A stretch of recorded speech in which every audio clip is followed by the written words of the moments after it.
सहनाववतु सहनौ भुनक्तु सह वीर्यं करवावहै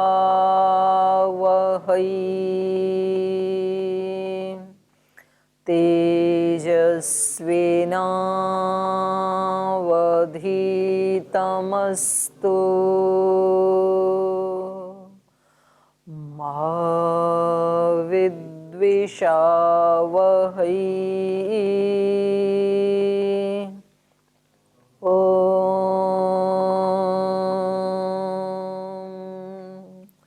शांति शांति शांति।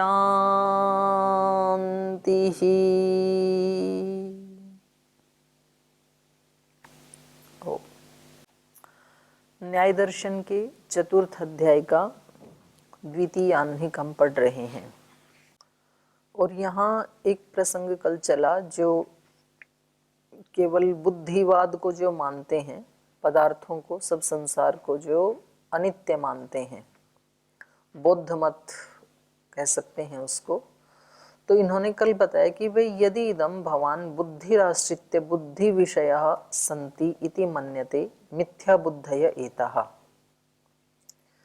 यदि आप केवल बुद्धि का आश्रय लेकर, माने ज्ञान का आश्रय लेकर के, और ज्ञान का जो ज्ञान के जिसके आश्रय है उन विषयों को यदि आप नहीं मानते हैं तो ये आपका ज्ञान भी कैसा हो जाएगा?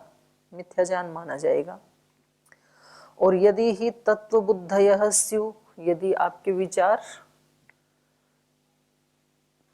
तत्वात्मक हैं, माने सत्य हैं, तो फिर बुद्ध्या विवेचने क्रियमाणे याथात्म्यम बुद्धि विषयाणाम उपलभ्येत। जैसा आप विचार कर रहे हैं तो विचार किए जाने पर वैसा उस ज्ञान का विषय भी उपलब्ध होना चाहिए, अर्थात अवयवी भी उपलब्ध होना चाहिए। क्योंकि इनका जो मत है वो अवयवी का तो ये खंडन करते हैं और कह रहे हैं ज्ञान में सब वस्तुएं हैं, तो बिना अवयवी की कोई वस्तु, कोई पदार्थ ज्ञान में कैसे आ सकता है। तो कल इन्होंने बताया था 26 नंबर सूत्र में, बुद्ध्या विवेचनात् तु भावानाम याथात्म्य अनुपलब्धि।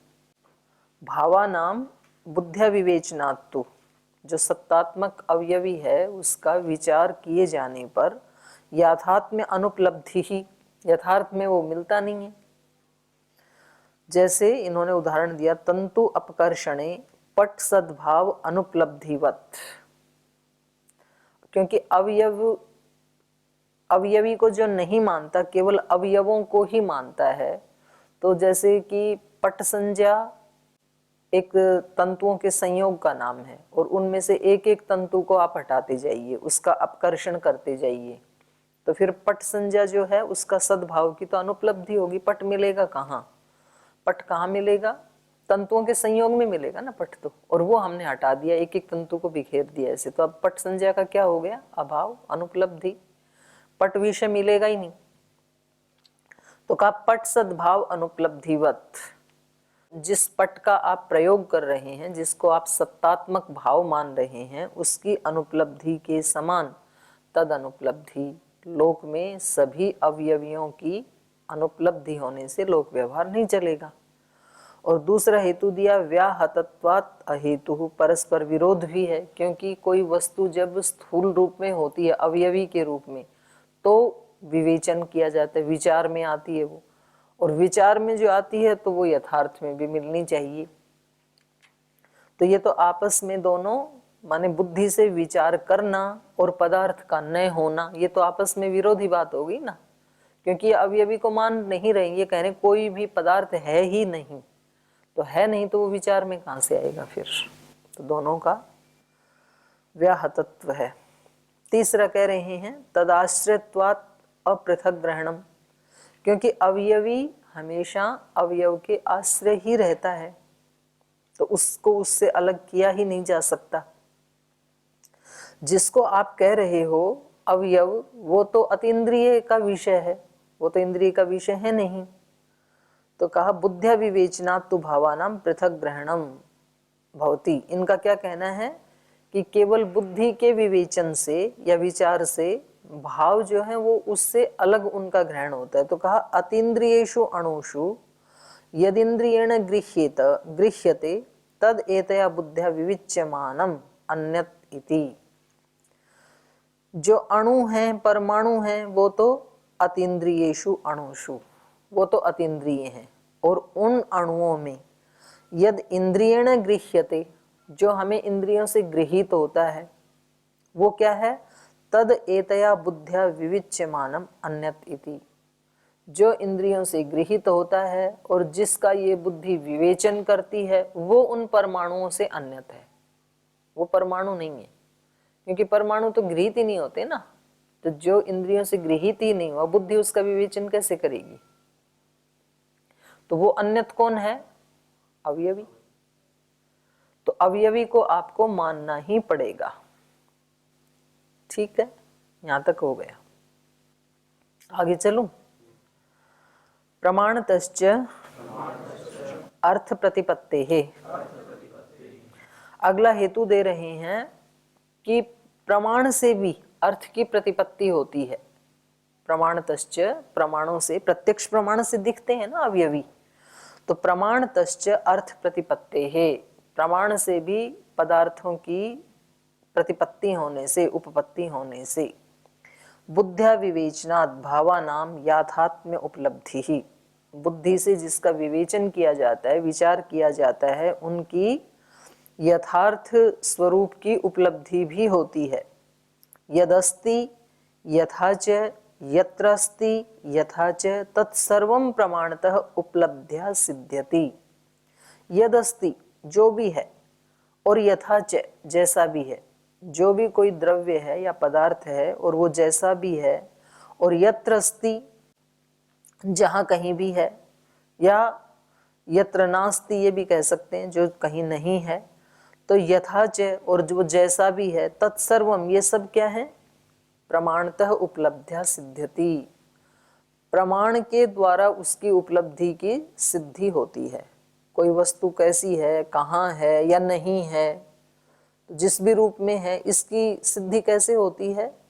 प्रमाण से उसकी उपलब्धि होती है। कुछ की तो प्रत्यक्ष प्रमाण से होती है, कुछ की अनुमान से, प्रमाण से होती है। तो घटपट आदि हमें प्रत्यक्ष दिखाई देते हैं, और कभी कभी धूम आदि से, अग्नि आदि का ज्ञान होता है अनुमान प्रमाण से। तो तभी तो विचार चलता है ना। तो इन सब जो जहाँ है, जैसा भी पदार्थ है, उन सब की सिद्धि होती है प्रमाण से, उसकी उपलब्धि होती है। और जिसकी प्रमाण से उपलब्धि हो रही है उसको नकारा नहीं जा सकता। जिसकी प्रमाण से उपलब्धि हो रही है वो अवयवी है। तो अवयवी तो मानना ही पड़ेगा। अवयवी को मानने का मतलब क्या है? यहाँ पर ये इतना लंबा चौड़ा प्रकरण क्यों चला रहे हैं शास्त्रकार? क्योंकि यहाँ जो बात चली थी कि भाई अवयवी के कारण ही सारा अज्ञान क्रिएट होता है। अवयवी के कारण नहीं, अवयवी में मिथ्या ज्ञान के कारण। जो भी शरीर आदि हैं या जो वस्तुएं हैं, उनमें मिथ्या ज्ञान के कारण।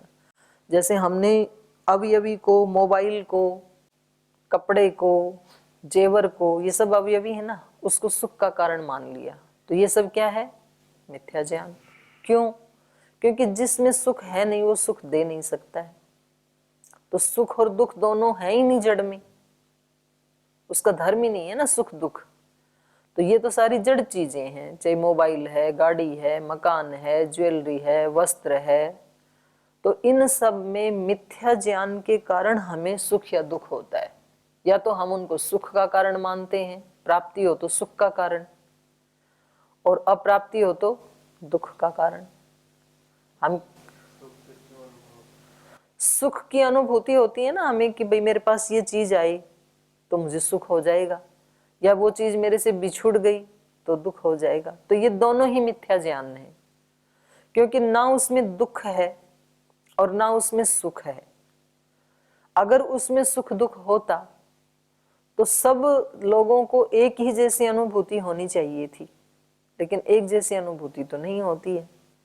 एक व्यक्ति के पास मानो साइकिल नहीं है और उसको साइकिल मिल जाती है तो उसको सुख की अनुभूति होती है, लेकिन वही साइकिल यदि करोड़पति के पास जाती है तो उसको सुख की अनुभूति होगी क्या? उससे नहीं होगी। तो इसका मतलब सुख या दुख उसमें नहीं है। जैसे अग्नि का अपना स्वभाव है उष्णता, तो वो चाहे आप गरीब को दो या अमीर को दो, उष्णता की प्राप्ति होगी। तो सुख दुख जड़ का धर्म नहीं है। सुख दुख इच्छा द्वेष प्रयत्न ये किसके धर्म बताए हैं? चेतन के। तो जिसमें जो चीज है नहीं वो मिल सकती नहीं है। ऐसे ही शरीरों की बात है, एक दूसरे शरीर से एक दूसरे को सुख की या दुख की अनुभूति होती है कि उसके व्यक्ति के मिलने से सुख मिलेगा, उसके आने से दुख मिलता है। तो ये सारा क्या है? मिथ्या ज्ञान। तो ये अवयवी के प्रति जो मिथ्या ज्ञान है हमारा, वो हमारे दुख का कारण है। तो इसलिए यहाँ पर बौद्धों ने कहा कि अवयवी को मानो ही मत, अवयवी है ही नहीं। तो भाई अवयवी तो नहीं है। जैसे बिल्ली को देख के कबूतर आंख बंद करे कि बिल्ली है ही नहीं, तो उससे बिल्ली का भाव थोड़े हो जाएगा। तो ये सारा संसार हमें दिख ही रहा है ना, अवयवी से, प्रमाण से सिद्ध है ये। तो इतना कहने मात्र से कि नहीं ये कुछ भी है नहीं, स्वप्नवत है, तो इससे हमारे दुखों का नाश नहीं हो सकता है। ये सिद्धांति का कहना है कि अवयवी को तो स्वीकार करो, करना ही पड़ेगा, क्योंकि अवयवी के बिना लोक व्यवहार चल सकता नहीं है। क्योंकि अवयव तो अतीन्द्रिय हैं और व्यवहार करना है इंद्रियों से। तो इंद्रियों के जो विषय हैं उन्हीं से तो व्यवहार चल पाएगा ना, अतीन्द्रिय से तो व्यवहार चलेगा ही नहीं। क्योंकि अवयव अवस्था में तो सृष्टि होती है, प्रलय अवस्था में तो उस समय कोई व्यवहार चल नहीं सकता है। उस समय कुछ भी अवयवी रूप में नहीं होता है, अवयव रूप में ही होता है, तो उसमें तो व्यवहार नहीं चल सकता है। तो ये हमारा ध्यान इस तरफ दिलाना चाहते हैं कि अवयवी का प्रतिषेध मत करो, अवयवी के प्रति जो मिथ्या ज्ञान है उसका प्रतिषेध करो, उसको हटाओ, तब बात बनेगी। तो उसी का ये एक हेतु दे रहे हैं, प्रमाणतश्च अर्थ प्रतिपत्तेः। प्रमाण से अर्थ की प्रतिपत्ति होने से अवयवी की सिद्धि आपको माननी ही पड़ेगी। तो जो वस्तु जहां है, जैसी है, तो वो सब क्या है? प्रमाण से उसकी उपलब्धि होने से उसकी सिद्धि है, उसका आप निषेध नहीं कर सकते हैं। याचे प्रमाणतः उपलब्धि तद बुद्ध्या विवेचनम भावानाम। और कह रहे हैं जो वस्तु या जो उपलब्धि, याचे उपलब्धि ही प्रमाणतः, जिसकी उपलब्धि प्रमाण से हो रही है, जिस अवयवी की, तद बुद्ध्या विवेचनम, उसी का तो, उन्हीं पदार्थों का तो बुद्धि के द्वारा विवेचन हो सकता है। माने जो हमें इंद्रियों से घटपट आदि दिखते हैं उन्हीं का तो विचार आता है ना मन में, उसके अतिरिक्त का तो आएगा नहीं कभी भी। तेन सर्व शास्त्राणि सर्व कर्माणि सर्वे च शरीरिणाम व्यवहारा व्याप्ताः। और उसी से ही, उस अवयवी के कारण ही, सर्व शास्त्राणि, सब शास्त्रों का, सभी शास्त्र, सर्व कर्माणि सर्वे च शरीरिणाम व्यवहारा व्याप्ता, शास्त्रों में जो कुछ कहा है पदार्थ के बारे में वो सब क्या है? अवयवी के बारे में ही कथन है। और सारे जो कर्म हम करते हैं वो भी अवयवी के माध्यम से ही करते हैं। और सभी जो आत्माएं हैं उन सब के सब व्यवहार अवयवी से ही व्याप्त हैं। परीक्षमाणो ही बुद्ध्या अध्यवस्यति इदम अस्ति इदम नास्ति तत्र न सर्व भाव अनुपपत्ति ही। बुद्ध्या परीक्षमाणो ही, ज्ञान के द्वारा परीक्षण करता हुआ व्यक्ति अध्यवस्यति, ये निश्चय करता है, इदम अस्ति इदम नास्ति, ये वस्तु है और ये वस्तु नहीं है, ये वस्तु गाय है ये घोड़ा नहीं है। तो ये बुद्धि से विवेचन कब करता है? जब उस पदार्थ को देखता है, अवयवी को, उसको देख करके ही तो विवेचन करता है, परीक्षा करता है। परीक्षमाणो ही बुद्ध्या अध्यवस्यति इदम अस्ति इदम नास्ति तत्र न सर्व भाव अनुपपत्ति। इसलिए सभी भावों की या सब पदार्थों की अनुपपत्ति नहीं हो सकती है, अवयवी की अनुपपत्ति नहीं हो सकती है। अवयवी तो मानना ही पड़ेगा। एवं च सति सर्वम नास्ति इति नोपपद्यते। तो ये ऊपर जो हेतु दिए हैं इन सब के होते हुए, एवं च सति सर्वम नास्ति इति न उपपद्यते, माने सब कुछ शून्य है, ये अवयवी आदि कुछ भी है ही नहीं, ये उपपन्न नहीं होता है। और अगले सूत्र को देखते हुए ये पंक्ति पूर्व पक्षी की तरफ से, उसके कंठ से भी कहलाई हुई है, ऐसा अर्थ भी हो सकता है।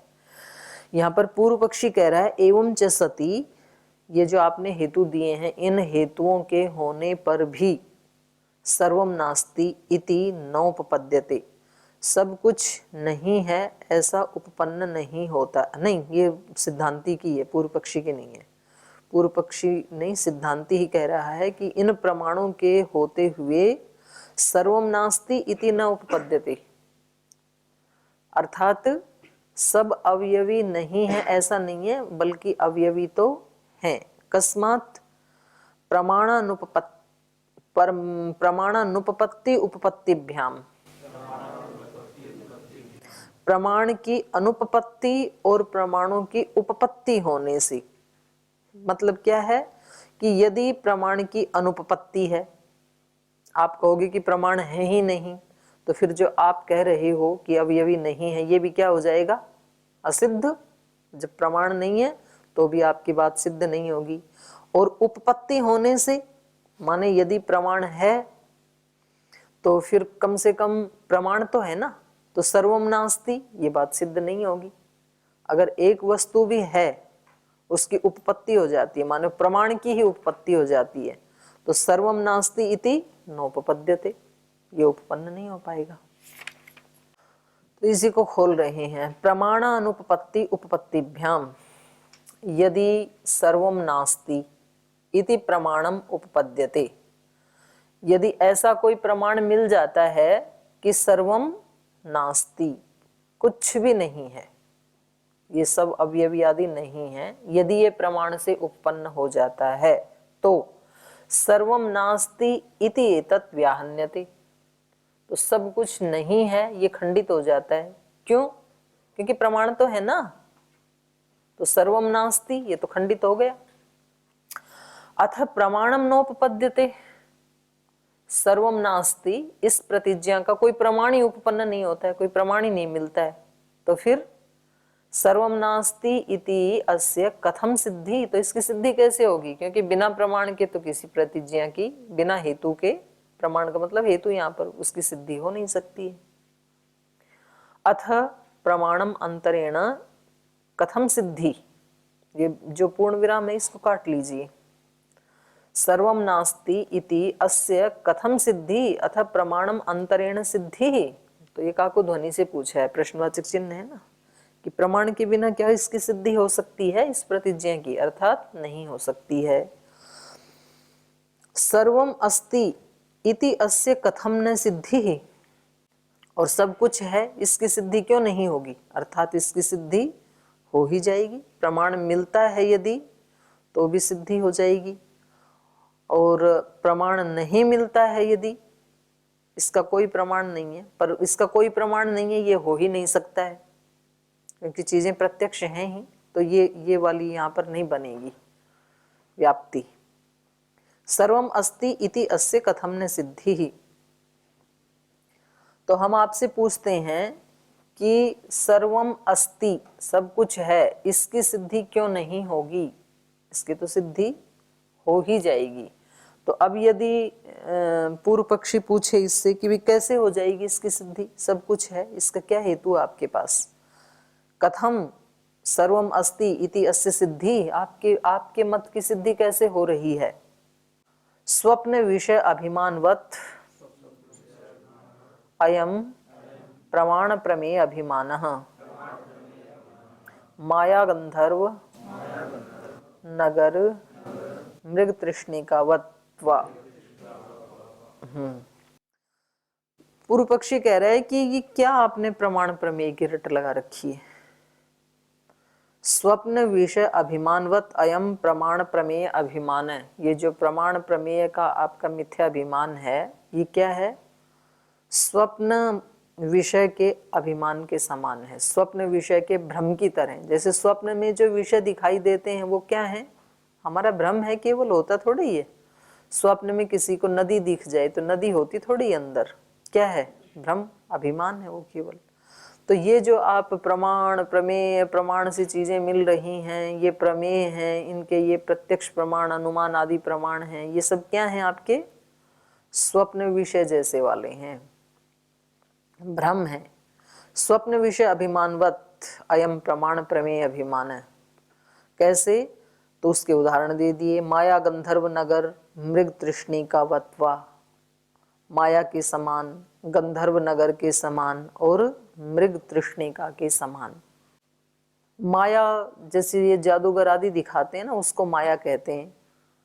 और गंधर्व नगर, जैसे आकाश में कभी कभी बादल होते हैं ना सफेद, तो कभी बादल से हाथी बन जाता है, कभी घोड़ा बन जाता है, कभी राजा बन जाता है, तो कुछ कुछ आकृतियां लगने लगती हैं ना हमारे को, तो उसको कहेंगे गंधर्वों का नगर, वो गंधर्व नगर है। और मृग तृष्णिका, सूर्य की जो तप्त किरणें हैं पृथ्वी से टकरा करके वापस लौटती हैं तो जल का आभास होता है।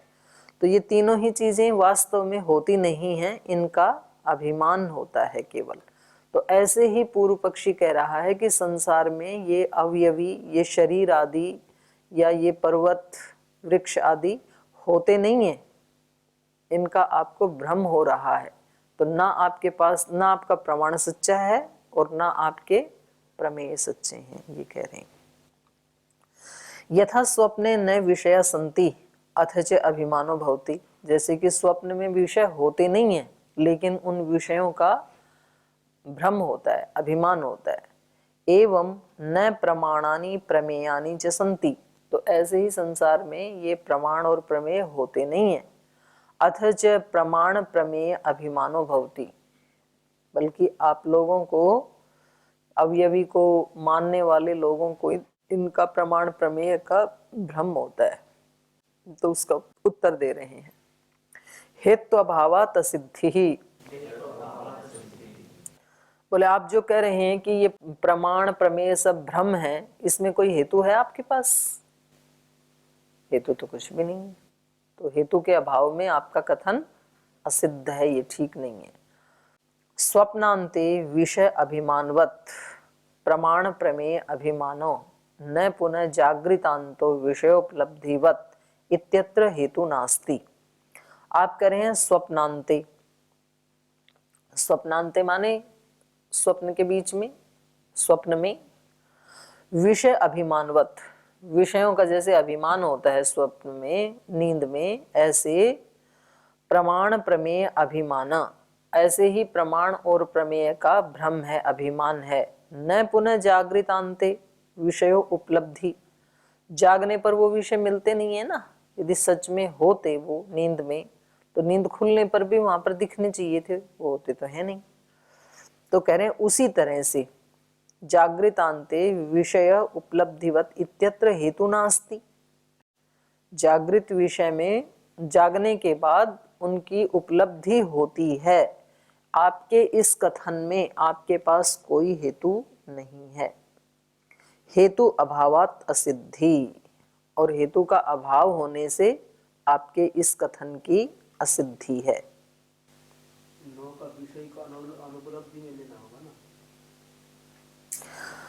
ये कह रहे हैं कि जैसे स्वप्न में विषय का अभिमान होता है, तद्वत प्रमाण प्रमेय अभिमान, प्रमाण प्रमेय का अभिमान है। न पुनः जागृतांतो विषयोपलब्धिवत, जैसे स्वप्न वाले विषयों की जागने पर उपलब्धि नहीं होती है, ऐसे ही प्रमाण और प्रमेय की उपलब्धि नहीं होती है, ऐसा पूर्व पक्षी का कहना है ये। तो कह रहे हैं यहां पर उपलब्धिवत इत्यत्र हेतु नास्ति, इसमें आपके पास कोई हेतु नहीं है। और हेतु अभावात् असिद्धि ही, हेतु का अभाव होने से आपके इस कथन की असिद्धि होती है। तो ये कह रहे हैं स्वप्नांते च असंतः विषया उपलभ्यन्ते इत्यत्रापि हेतु अभावः, स्वप्न में असंतः न होते हुए, स्वप्न में न होते हुए जो विषयों की उपलब्धि होती है, यहाँ पर भी इत्यत्रापि हेतु अभाव है, यहाँ भी तो हेतु का अभाव है। स्वप्न में मतलब जागृत अवस्था में विषय होते हुए भी नहीं होते हैं, ऐसा जो कह रहा है उसके पास कोई हेतु नहीं है। और स्वप्न में विषय होते हुए न होते हुए उनकी उपलब्धि होती है, इसका आपके पास भी कोई हेतु नहीं है। ये सिद्धांती पूछ रहे हैं भी आपके पास कोई हेतु है कि स्वप्न में न होते हुए भी विषय होते हैं, तो आपके पास भी कोई हेतु नहीं है। स्वप्नांते च असंत विषय उपलभ्यन्ते इत्यत्रपि हेतु अभाव प्रतिबोधे अनुपलब्धात् इति चेत। बोले नहीं, हमारे पास तो हेतु है ना, स्वप्न में विषय नहीं होते हैं, इसका हेतु क्या है? जगने पर वो उनकी उपलब्धि नहीं होती है। यदि वो विषय वहां पर होते होते तो जगने पर उनकी उपलब्धि होनी चाहिए थी। प्रतिबोधे अनुपलम्भात इति चेत, ऐसा यदि कहे, सिद्धांती कहे कि भी जगने पर उनकी अनुपलब्धि होती, ये सॉरी पूर्व पक्षी कहे, क्योंकि ये कथन पूर्व पक्षी का था ना कि स्वप्न में जैसे विषय होते नहीं है, उनका भ्रम होता है। तो इन्होंने कहा कि आपके पास कोई हेतु है इसका कि स्वप्न में विषय नहीं होते हैं? तो पूर्व पक्षी कह रहे हेतु है ना मेरे पास, जगने पर उनकी उपलब्धि नहीं होती है। तो यदि वो सच में होते तो जगने पर उपलब्धि होनी चाहिए थी, नहीं होती। ऐसा यदि पूर्व पक्षी कहे तो प्रतिबोध विषय उपलम्भात अप्रतिषेध। तो बोले फिर तो हमारा भी जो है प्रतिबोध विषय उपलम्भात, जागृत अवस्था में प्रतिबोध विषय मतलब जागृत अवस्था में जो अवयवी हमें उपलब्ध हो रहे हैं उनकी उपलब्धि होने से अप्रतिषेध है। फिर आप हमारा भी प्रतिषेध नहीं कर सकते हैं कि अवयवी होता ही नहीं है, मनुष्यों के शरीर आदि होते ही नहीं हैं, क्योंकि उपलब्धि तो हो रही है ना। यदि आप कह रहे हो स्वप्न विषय की अनुपलब्धि होने के कारण वो विषय वहां नहीं है, तो हमारे पक्ष में हम कहेंगे कि उपलब्धि होने के कारण विषय है, अवयवी है। ठीक है। यदि प्रतिबोधे अनुपलम्भात स्वप्ने विषया न संति इति, बोले यदि हम कहें कि जागने पर, जागृत अवस्था में अनुपलम्भात अनुपलब्ध होने से स्वप्ने विषया न संति इति, जागने पर विषयों की अनुपलब्धि होने से स्वप्न में भी विषय नहीं होते हैं, क्योंकि पूर्व पक्षी स्वप्न में विषय होते हैं इस बात को तो मान रहा है ना। जागृत विषय नहीं होते हैं और स्वप्न में तो विषय होते हैं, लेकिन उनका जागने पर प्राप्ति नहीं होती है, माने वो मिथ्या विषय होते हैं, ऐसे मान रहा है पूर्व पक्षी। तो बोले हम ये कह रहे हैं कि यदि प्रतिबोधे अनुपलम्भात, आपके मत में जागृत अवस्था में विषयों की अनुपलब्धि होने से स्वप्ने विषय न संति थी, स्वप्न में भी विषय नहीं होते, ऐसा हम आपसे पूछें तो तर्हि ये इमे प्रतिबुद्धेन विषया उपलभ्यन्ते उपलम्भात संति इति। तो अब एक तो उसको मानना ही पड़ेगा ना, एक तो क्योंकि वो फंस गया, उसने कहा ना कि स्वप्न में विषय होते हैं और जागने पर नहीं होते हैं, तो यही हेतु दिया उसने, तो इसका मतलब एक जगह तो मान रहा है वो विषयों को।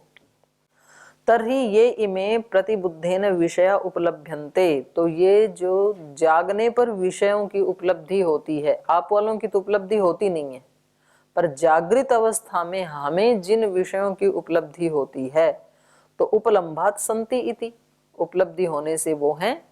भाई आपके मत को लेके चल रहे हैं हम, आप कह रहे हैं स्वप्न में तो विषय होते हैं, तो कैसे माने? बोले जाग पर वो भ्रमवत होते हैं। बोले कैसे माने, क्या हेतु है? बोले हेतु ये है कि जागने पर उनकी उपलब्धि नहीं होती, तो अनुपलब्धि होने के कारण वो मिथ्या है।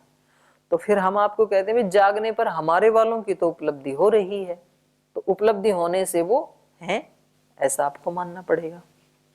विपर्यये ही हेतु सामर्थ्यम, विपर्ययी माने उपलब्धि यदि ना हो, उपलब्धि का अभाव होने पर ही हेतु सामर्थ्यम, आपके हेतु समर्थ कब होगा? जब जागृत अवस्था में भी उपलब्धि ना हो तब होगा। तो कहा उपलम्भा भावे सति अनुपलम्भात अभाव सिद्ध्यति। तो वास्तव में क्या है? उपलम्भ अभावे सति, यदि जागृत अवस्था में उपलब्धि का अभाव हो जाए तो अनुपलम्भात अभाव सिद्ध्यति, जागृत अवस्था में उनकी अनुपलब्धि होने से तब अभाव की सिद्धि हो सकती है, पर जागृत अवस्था में तो मिल रहे हैं तो उनका अभाव नहीं है।